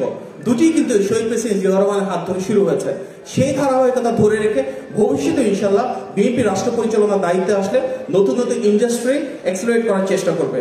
সেই ইন্ডাস্ট্রি শুধুমাত্র ওপেন বা এক্সপ্লোর করবার পাশাপাশি আমরা নিশ্চিত করব যে আমাদের যারা শ্রমিক রয়েছেন ইন্ডাস্ট্রিয়াল লেভেলে ওনাদের যেন ফেয়ার ওয়েজ বা প্রাপ্য মজুরি যেটা সেটা ন্যায্য হয়, এবং সেটি আমরা করব কিসের ভিত্তিতে? ইনফ্লেশন বা মূল্যস্ফীতির সাথে অ্যাডজাস্ট করে, অর্থাৎ দ্রব্যমূল্যের যে হারে বাড়বে সেই হারে আমরা শ্রমিকের যে ন্যায্য মজুরি বাৎসরিক হারে আনুপাতিকভাবে বৃদ্ধি করব। বিএনপি ইতিপূর্বে প্রমাণ করেছে যে আমরা বাংলাদেশ থেকে চাইল্ড লেবার বা শিশু শ্রম আস্তে আস্তে অপসারণ করতে চাই। এটা দেশনেত্রী বেগম খালেদা জিয়া সরকারের সময় করা হয়েছে। ভবিষ্যতে এসে আমরা ইনশাআল্লাহ জিরো চাইল্ড লেবার নিশ্চিত করবার জন্য পদক্ষেপ গ্রহণ করব। আমরা দেখেছি গত 16 বছরে গার্মেন্ট শিল্পে রানা প্লাজা, তাজরিন সহ বিভিন্ন অঘটন ঘটেছে, এবং প্রায় প্রতিটি ক্ষেত্রে সেই গার্মেন্টস মালিক কিংবা বিল্ডিং মালিক ছিল আওয়ামী লীগের নেতারা, যারা নিয়ম নীতি তোয়াক্কা না করে, কোনো কমপ্লায়েন্স বা কোনো রেগুলেশন ফলো না করে সেখানে ফ্যাক্টরি পরিচালনা করেছিল। বিএনপির সুদীর্ঘ রাষ্ট্র পরিচালনার অভিজ্ঞতা আমরা দেখেছি কখনো এই ধরনের কোনো স্ট্রাকচারাল, ইলেকট্রিক্যাল বা ফায়ার সেফটি হ্যাজার্ড হয়নি, যার কারণে কখনো কোনো প্রতিষ্ঠান বা ব্যবসা বা কারখানা এভাবে ধসে পড়েছে। সেই জিনিসটাকে ধারণ করে আমরা চিন্তা করব, আমরা পলিসি ফ্রেমওয়ার্ক দিব যেন যে নর্মস অ্যান্ড রেগুলেশনস রয়েছে, ইন্টারন্যাশনাল কমপ্লায়েন্স স্ট্যান্ডার্ড রয়েছে, সেটি ফলো করে ভবিষ্যতেও বিএনপি যখন রাষ্ট্র পরিচালনা করবে প্রত্যেকটা গার্মেন্ট ফ্যাক্টরি কমপ্লায়েন্ট হবে, সেখানে প্রপার এনভায়রনমেন্ট থাকবে, ওয়ার্কারদের সেফটি আমরা ইনশিওর করব। বিএনপির একটি বড় পলিসি, আমরা বিভিন্ন সময় যে শ্রমিক স্টেক হোল্ডারদের সাথে বসেছি তাদের সাথে আলোচনা করে কমিটমেন্ট দিয়েছে যে ভবিষ্যতে ইনশাআল্লাহ ডেমোক্রেটিক ট্রেড ইউনিয়নের যে রাইট সেটা আমরা প্রতিষ্ঠা করব। অর্থাৎ প্রতিটা কলকারখানায় এবং শিল্প কারখানাতে আমরা নিশ্চিত করব যারা শ্রমিক রয়েছেন ওনাদের যে ট্রেড ইউনিয়নের রাইট রয়েছে গণতান্ত্রিক প্রক্রিয়ায় সেটি যেন প্রতিষ্ঠিত হয়। আমরা বিভিন্ন ক্লোজ ইন্ডাস্ট্রি রয়েছে সেগুলিকে আবার পুনঃপ্রবর্তন করব, চালু করার উদ্যোগ নেব, যার মধ্যে রয়েছে সুগার মিল, জুট ইন্ডাস্ট্রি, বিভিন্ন রিনিউয়েবল সোর্স যেগুলো রয়েছে, যেটা কাঁচামাল আমরা নিজেরা এখান থেকে প্রডিউস করতে পারবো, সেটাকে প্রায়োরিটাইজ করবার মাধ্যমে আমরা ক্লোজ ইন্ডাস্ট্রিকে নতুনভাবে ওপেন করার চেষ্টা করব। আমাদের বিএনপির ইকোনমিক পলিসির একটি বড় ভিত্তি হবে যে আমরা সেই সব ইন্ডাস্ট্রিতে প্রমোট করব যেখানে ব্যাপকভাবে কর্মসংস্থানের সুযোগ হয়। খুব মডার্ন টেকনোলজি ওরিয়েন্টেড ইন্ডাস্ট্রি না, মাস এমপ্লয়মেন্ট হবে, প্রচুর কর্মসংস্থানের সুযোগ হবে এবং আমাদের এক্সপোর্ট বাড়বে, ফরেন রেমিটেন্স আর্নিং হবে, শ্রমিক বান্ধব পলিসি আমরা ইনশিওর করতে পারবো। সেটি হবে আমাদের ইকোনমিক এম্পাওয়ারমেন্টের একটি অন্যতম প্রধান ভিত্তি। বাংলাদেশের একটি বড় বিষয় যেটি শহীদ প্রেসিডেন্ট জিয়াউর রহমানের হাত ধরে আমি বলেছি, জনশক্তি রপ্তানির কারণে প্রচুর বাংলাদেশি এখন বিদেশে থাকেন। ওনাদের জন্য আমাদের নেতা জনাব তারেক রহমান বলেছেন শুধুমাত্র তাদের অধিকার প্রতিষ্ঠাই করা হবে না, বা রাষ্ট্র পরিচালনার ক্ষেত্রে এয়ারপোর্ট থেকে শুরু করে সমাজের প্রতিটা ক্ষেত্রে তাদের সম্মানই প্রতিষ্ঠা করা হবে না, তার পাশাপাশি আমরা বিদেশিদের জন্য ভোটিং রাইটস এনশিওর করব, যেন বাংলাদেশের যে গণতান্ত্রিক প্রক্রিয়া সেখানে তারা ভোট প্রদানের মাধ্যমে রাষ্ট্র পরিচালনায় সরাসরি এম্পাওয়ার্ড হন অ্যান্ড সম্পৃক্ত হতে পারেন। আমাদের যে ইনিশিয়েটিভগুলো থাকবে আমাদের ওয়ার্কারদের এম্পাওয়ার করার জন্য, তার মাধ্যমে আমরা এমন একটি বাংলাদেশ বিনির্মাণ করতে চাই যেখানে সত্যিকার অর্থে ডিসক্রিমিনেশন বা বিভাজন বা বৈষম্য থাকবে না। আমরা যে বৈষম্য বিরোধী আন্দোলন দেখেছি তার মূল কারণ গত 16 বছর ধরে এমন একটি বাংলাদেশ গড়ে উঠেছিল ক্রনিক ক্যাপিটালিজমের মাধ্যমে, একটি অলিগার্ক শ্রেণী তৈরি করবার মাধ্যমে, যেখানে সমাজের মুষ্টিমেয় কিছু মানুষ যাদের একমাত্র পরিচয় ছিল তারা আওয়ামী লীগের স্টেক হোল্ডার, তারা ফ্যাসিবাদের দোষক, তারাই কিন্তু রাষ্ট্রের সব সুযোগ সুবিধা পেত, তারাই অর্থনৈতিক সব সুযোগ সুবিধা পেত। আমরা যে রাষ্ট্র বিনির্মাণ করতে চাই সেখানে সকল মানুষ তার রাজনৈতিক পরিচয় যাই হোক, অর্থনৈতিক ব্যাকগ্রাউন্ড যাই হোক না কেন, আমরা তাদের জন্য ইকুয়ালিটি এবং ফেয়ারনেস নিশ্চিত করব এবং আমরা একটি অবিভাজিত বাংলাদেশ, একটি বৈষম্যবিহীন বাংলাদেশ তৈরি করবার জন্য যে পলিসি ফ্রেমওয়ার্ক ইকোনমিক ক্ষেত্রে প্রয়োজন সেটি ইনশাল্লাহ প্রোভাইড করব। আমরা দেখেছি আওয়ামী লীগের এই সময় যে ব্যাপক দুর্নীতি হয়েছে। কিছুদিন আগে সিপিটি একটা রিপোর্ট দিয়েছে, সেখানে দেখা গিয়েছে 16 বছরে 28 লক্ষ কোটি টাকা বিদেশে পাচার হয়েছে মানি লন্ডারিং এর মাধ্যমে। 28 লক্ষ কোটি টাকা যদি শুধু বিদেশেই পাচার হয়, সামগ্রিক যে করাপশন সেটা পরিমাণ কোনোভাবেই 40 বা 45 লক্ষ কোটি টাকার নিচে না। আর এই করাপশনের একটা বড় ভেহিকল ছিল, বড় মাধ্যম ছিল ইলেকট্রিসিটি ইন্ডাস্ট্রি, এনার্জির ক্ষেত্রে। আমরা দেখেছি কুইক রেন্টাল সহ এবং অনেকগুলো দেশ বিরোধী প্রজেক্ট হাতে নেওয়া হয়েছে, যার মূল উদ্দেশ্য ছিল হয়তো নির্দিষ্ট কিছু আওয়ামী লীগের সাথে অ্যাফিলিয়েটেড যে বিজনেসম্যান রয়েছে, যে অলিগার্ক শ্রেণী ছিল, তাদের এক একজনকে হাজার হাজার কোটি টাকা দুর্নীতির মাধ্যমে প্রোভাইড করা। তার আলোকে আমরা বলেছি প্রথমত প্রতিটি সেক্টরে বিএনপি শ্বেতপত্র প্রকাশ করবে গত 16 বছরে যে দুর্নীতি হয়েছে সেটার যে টোটাল মাত্রা সেটা বের করবার পাশাপাশি যেখানে প্রয়োজন যেখানে সুযোগ সেখানে রিনেগোশিয়েট করা হবে সাপ্লায়ারদের সাথে, যেখানে সুযোগ সেখানে রিকনফিগার করা হবে, কোনোভাবে সাপ্লাই চেনটাকে আমরা অ্যাডজাস্ট করতে পারি কিনা, এবং এর পাশাপাশি আমরা নিশ্চিত করব যে ইন্ডেমনিটিটুকু দেওয়া হয়েছিল কিছু কালো আইনের মাধ্যমে আওয়ামী লীগ সময় যে কন্ট্রাক্ট হয়েছে তাদের ব্যাপারে কোনো প্রশ্ন করা যাবে না, এ ধরনের নিয়ম ছিল, সেই নিয়মগুলোকে আমরা অ্যাবলিশ করব এবং তাদেরকে অ্যাকাউন্টেবল করে তুলব যে গত 16 বছরে যেসব দেশ বা রাষ্ট্রবিরোধী চুক্তি হয়েছে সেগুলোকে কিভাবে আমরা নতুনভাবে পুনর্বিবেচনা করতে পারি। আমাদের যে এনার্জি পলিসি হবে সেখানে শুধু করাপশন কমানোই হবে না, আমরা এর পাশাপাশি নিশ্চিত করব যে যেই সাপ্লাই চেনের র ম্যাটেরিয়ালগুলো আমাদের দেশে রয়েছে সেগুলোকে কিভাবে ব্যবহার করে আমরা বিদ্যুৎ উৎপাদন বাড়াতে পারি।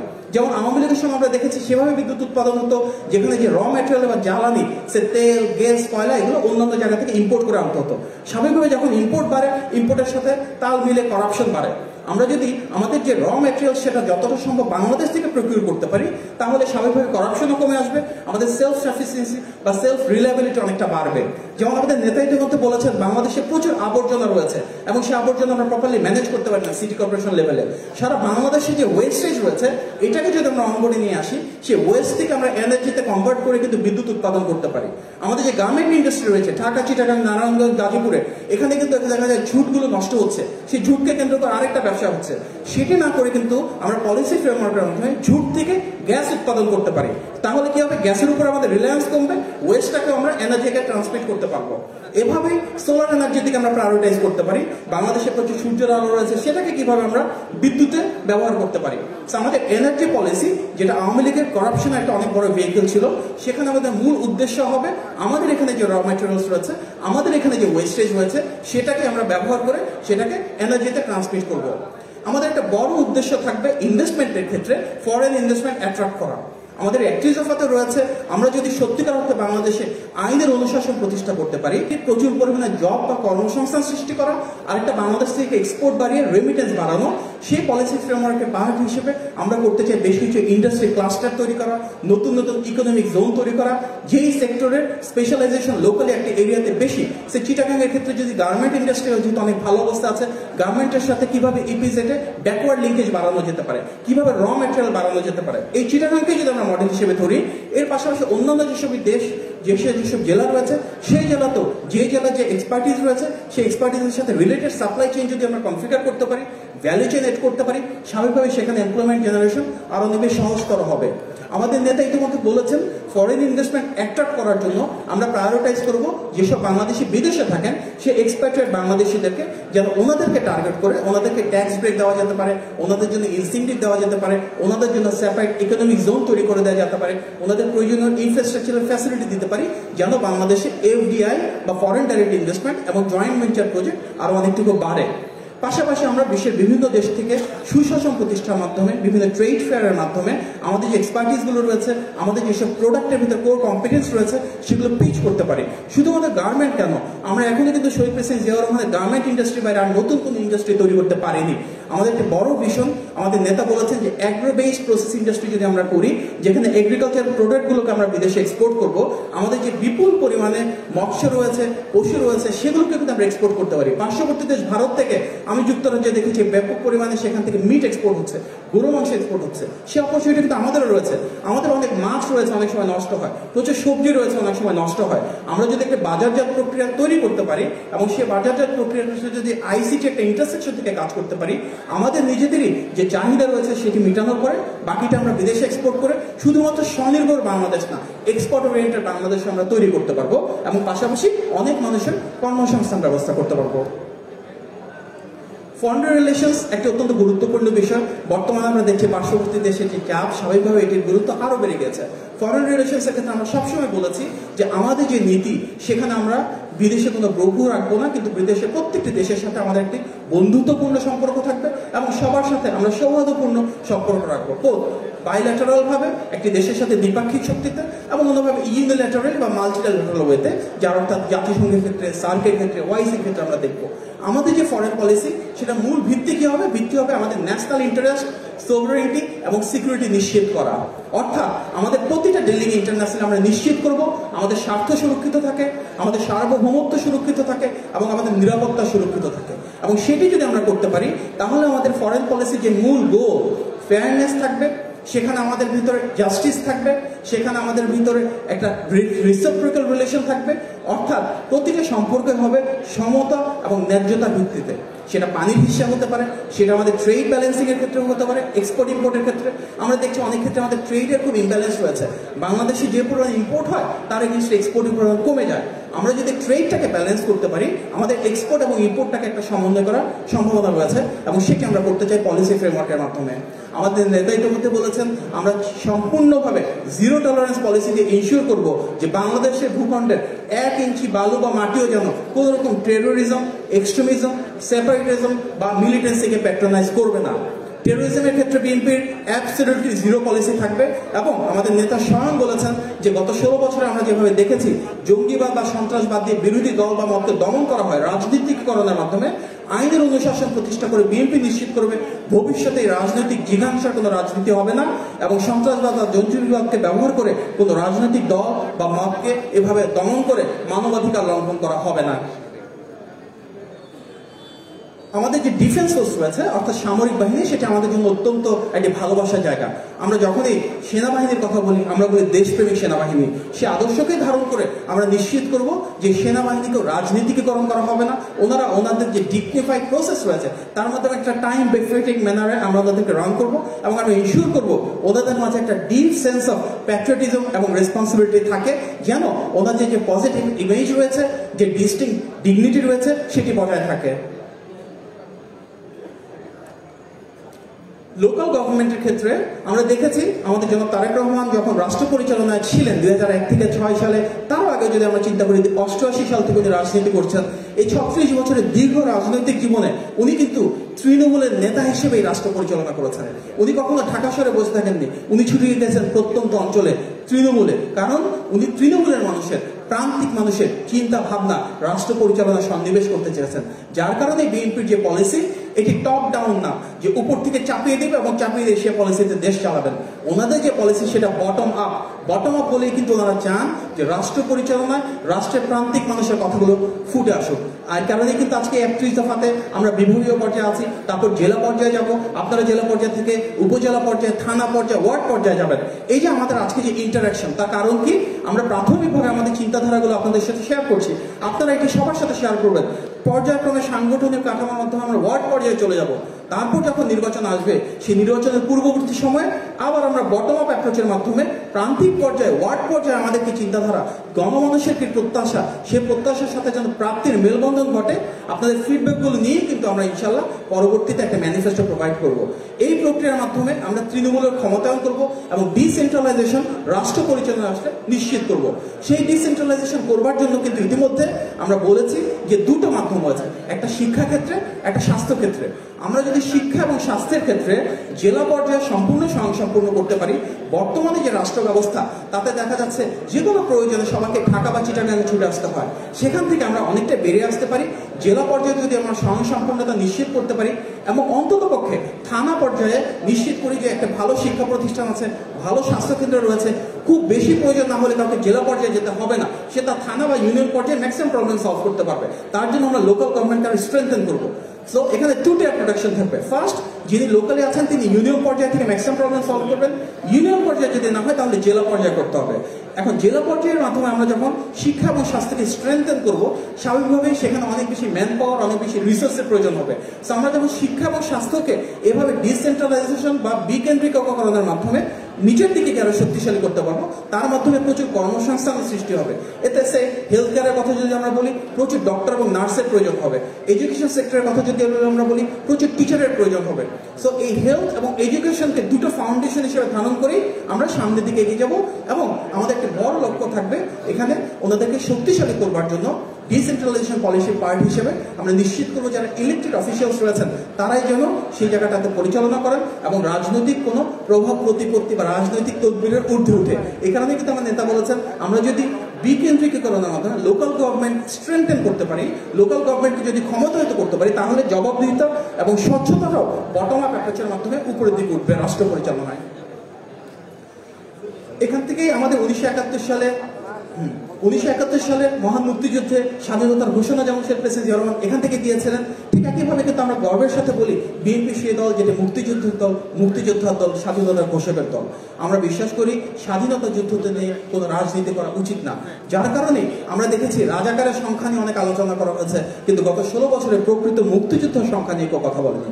আমরা বলছি মুক্তিযুদ্ধের সংখ্যা নিশ্চিত করতে হবে, একটা নিবিড় জরিপের মাধ্যমে প্রকৃত শহীদের সংখ্যা নিশ্চিত করতে হবে, এবং প্রকৃত মুক্তিযোদ্ধা এবং প্রকৃত যারা শহীদ তাদের সাথে সংখ্যা নিরূপণ করলে হবে না, ওনাদেরকে আমাদের রাষ্ট্রীয় স্বীকৃতি দিতে হবে, ওনাদের পরিবারগুলোর পাশে রাষ্ট্রীয়ভাবে সহায়তা প্রদান করতে হবে।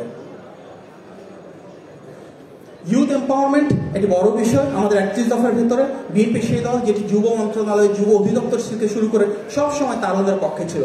আমাদেরকে বড় পলিসি হচ্ছে এখানে শুধুমাত্র ফরওয়ার্ড লুকিং বা মডার্ন যেসব ডেভেলপমেন্ট পলিসি সেগুলোই দিব না, আমাদের যারা শিক্ষিত তরুণ রয়েছে, যারা ইউনিভার্সিটি থেকে গ্র্যাজুয়েট হবে, তাদের জন্য কর্মসংস্থান না হওয়া পর্যন্ত আমরা 1 বছর পর্যন্ত বেকার ভাতা প্রোভাইড করব।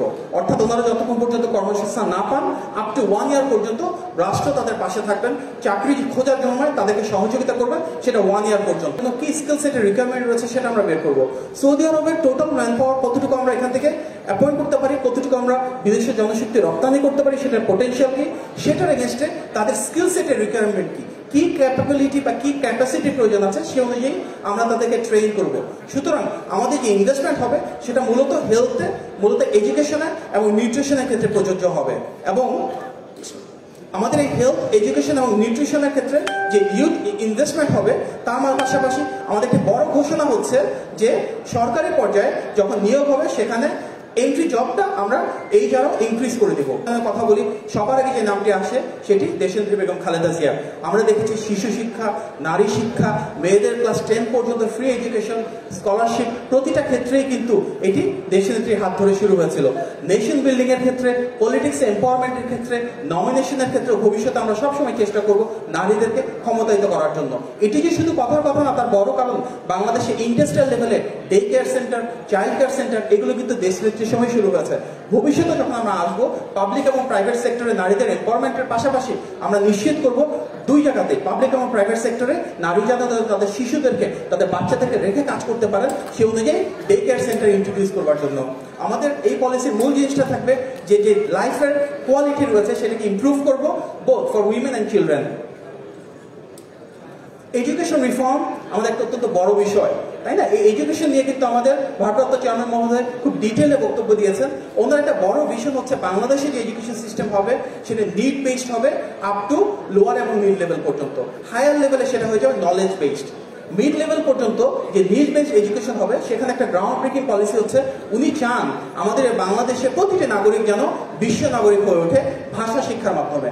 আমরা সবাই বাংলা এবং ইংলিশ কম বেশি পারি, এর পাশাপাশি তৃতীয় বা চতুর্থ ভাষা হিসেবে ফ্রেঞ্চ, স্প্যানিশ, অ্যারাবিক বা চাইনিজ কোনো ভাষা বাংলাদেশে ইন্ট্রোডিউস করতে চান।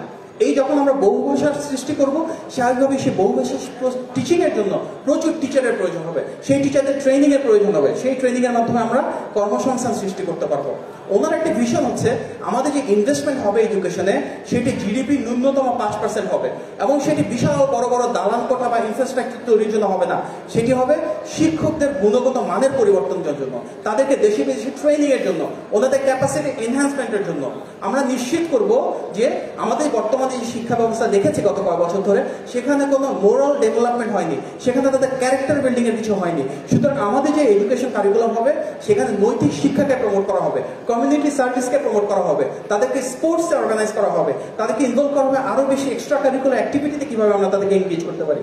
আমাদের এডুকেশন পলিসিতে যখন আমরা কারিকুলামকে রিফাইন করব তাতে পার্সোনাল এন্ড প্রফেশনাল ডেভেলপমেন্টের উপর প্রায়োরিটাইজ করা হবে। তারা যেন ভালো করে বিদেশি ভাষায় কথা বলতে পারে, ইংলিশ প্রেজেন্টেশন দিতে পারে, ইন্টারপার্সোনাল স্কিল বাড়াতে পারে, কমিউনিকেশন স্কিল বাড়াতে পারে, সেগুলো আমাদের অন্যতম বড় প্রায়োরিটি। এবং এর পাশাপাশি আমাদের নেতা বলেছেন তিনি চান ইন্ডাস্ট্রি একাডেমির কোলাবোরেশন বাড়ানোর জন্য, যেখানে আমাদের যে প্রাইমারি স্কুল আছে সেখানে প্রাইমারি লেভেলে শুধু এডুকেশন ট্রেনিং এ হবে না, শিক্ষার্থীরা যখন বড় হয়ে আসবে তাদেরকে কমিউনিটি ইনভলভমেন্ট বাড়ানো হবে। লোকাল যে বিজনেসগুলো রয়েছে এসএমএ থেকে শুরু করে ইন্ডাস্ট্রিয়াল স্কেলে বড় বড় কারখানা রয়েছে সেখানে তাদেরকে অ্যাপ্রেন্টিসশিপের ব্যবস্থা করা হবে, সেখানে তাদের ইন্টার্নশিপের ব্যবস্থা করা হবে, ভোকেশনাল এবং ট্রেনিং এডুকেশনকে আরো বেশি প্রায়োরিটাইজ করা হবে। এর মাধ্যমে আমরা নিশ্চিত করতে চাই যে রিয়েল ওয়ার্ল্ড প্রিপারেশন অনেকটুকু বাড়বে এবং আমাদের এই শিক্ষা ব্যবস্থার মূল উদ্দেশ্য থাকবে কর্মসংস্থান তৈরি করা। সেই কর্মসংস্থানের জন্য প্রয়োজনীয় যে স্কিল সেট, যে যোগ্যতা সেটি তাদের মাঝে ইনবিল্ট ভাবে তৈরি করে দেওয়া। এবং এর পাশাপাশি এই এডুকেশন সেক্টরে হায়ার স্টাডি যেটাকে আমরা বলি সেটাকে আমরা প্রবলেম সলভিং এর সাথে কানেক্ট করে দিব। আমরা R&D করবো বাংলাদেশে বিদ্যমান যে সমস্যা রয়েছে বিভিন্ন সেক্টরে সেটা যেন আমাদের শিক্ষা ব্যবস্থার মাধ্যমে বিভিন্ন লেভেলে কোলাবোরেশনের মাধ্যমে ইন্ডাস্ট্রি একাডেমি পার্টনারশিপের মাধ্যমে সলভ করতে পারে, সেই জন্য সচেষ্ট থাকবো। আমাদের অ্যাক্টিভিটি দফার বড় একটা পলিসি হচ্ছে ইউনিভার্সাল হেলথ কেয়ার পলিসি, যেটি যুক্তরাজ্যে দেখা যাচ্ছে কি যে সেখানে NHS বা ন্যাশনাল হেলথ সার্ভিস রয়েছে, সেটির আদলে আমরা ইউনিভার্সাল হেলথ কেয়ার সিস্টেম যখন প্রতিষ্ঠা করব বাংলাদেশের প্রতিটা মানুষের জন্য একটি করে ডক্টর নিশ্চিত হবে। আমরা প্রত্যেকের জন্য একটি করে হেলথ কার্ড প্রোভাইড করব। সেই হেলথ কার্ডের আওতাতে একেবারে প্রান্তিক পর্যায়ে ইউনিয়ন লেভেল পর্যন্ত প্রত্যেকে অন্তপক্ষে একজন ডক্টর পাবে। যখন এটা আমরা নিশ্চিত করতে যাব তখন স্বাভাবিকভাবে অনেক বেশি ডক্টরের রিকোয়ারমেন্ট হবে, অনেক বেশি নার্সের রিকোয়ারমেন্ট হবে, সে অনুযায়ী তাদেরকে ট্রেন করা হবে। হেলথ কেয়ারের ক্ষেত্রে আমাদের পলিসি হচ্ছে আমাদের যে টোটাল অ্যালাউন্স রয়েছে তার GDP-র 5% আমরা হেলথ কেয়ারের ক্ষেত্রে প্রোভাইড করবো। এক্ষেত্রে বড় বড় দালান কোঠা বা বড় বড় বিশাল হাসপাতাল আমরা তৈরি করবো না। আমাদের মূল উদ্দেশ্য থাকবে ডক্টর এবং নার্সের কোয়ান্টিটি এবং তাদের কোয়ালিটি বাড়ানো। এর পাশাপাশি আমাদের নেতাদের মধ্যে বলেছেন যদি ফ্যামিলি কার্ড ইন্ট্রোডিউস করতে চান, যেখানে প্রতি 4 জনের পরিবারের জন্য একটি ফ্যামিলি কার্ড থাকবে এবং সেই ফ্যামিলি কার্ডের মাধ্যমে রাষ্ট্র প্রতিটি পরিবারের পাশে দাঁড়াবে। তাদের দৈনন্দিন যে চাহিদা রয়েছে চাল, ডাল, তেল, চিনি, লবণ তার একটা সার্টেন পার্সেন্টেজ রাষ্ট্র দিবে। এখানে আমাদের নারী নেত্রী রয়েছেন, এই পলিসিটিতে মূলত নারীদেরকে টার্গেট করে, কারণ ফ্যামিলি কার্ডের এই যে মেইন কার্ডটা হবে এই কার্ডটা হবে সেই গৃহকর্ত্রীর নামে, সেটা মা হতে পারে, দাদি হতে পারে, বোন হতে পারে, ওনার নামে হবে এবং উনি কিন্তু আলটিমেটলি পুরো ফ্যামিলির সেই ফ্যামিলি কার্ডের যে ফ্যাসিলিটিস গুলো আছে সেগুলো লিড করবেন।